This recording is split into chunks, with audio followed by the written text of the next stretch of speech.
Que faire quand on est chrétienne et enceinte avant le mariage? Se retrouver enceinte avant le mariage alors qu'on est une servante dévouée à l'église, une chrétienne engagée, est une situation difficile à vivre. Entre regrets, honte et culpabilité, il n'est pas facile de faire face à ce genre de moments. Surtout lorsqu'on a toujours cherché à respecter les valeurs de la pureté et de la sanctification. Il est donc normal de se sentir interpellé par ce contraste. D'un côté, on a été enseigné sur l'importance de préserver son corps et de vivre selon les principes de Dieu. Et de l'autre, on se retrouve enceinte à cause d'un moment de faiblesse ou de distraction. Ce qui rend cette situation encore plus difficile, ce n'est pas seulement le sentiment de péché, mais aussi la peur du jugement des autres. Que diront la famille, l'église ou les proches? Pour beaucoup, ces questions les poussent à des choix regrettables comme l'avortement ou l'éloignement de l'église, plongeant encore plus dans le péché.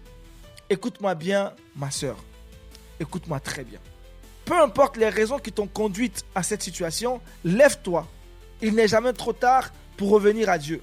Présente-toi devant lui, humilie-toi, demande son pardon et continue ton chemin avec lui.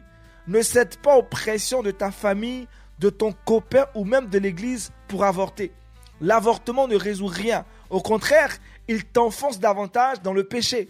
Les gens parleront toujours, mais c'est toi seul qui vivras avec les conséquences de tes choix.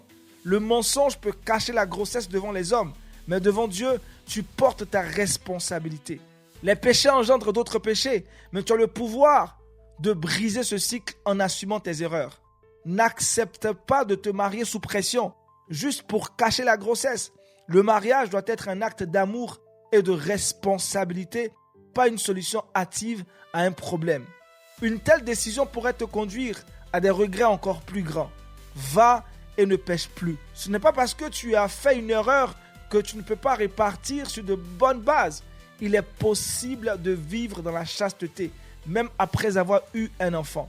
L'histoire retiendra que tu as péché, mais souviens-toi que celui qui n'a jamais péché est celui qui peut jeter la première pierre. Pardonne-toi et avance. L'avenir a encore beaucoup à t'offrir avec ou sans le père de ton enfant.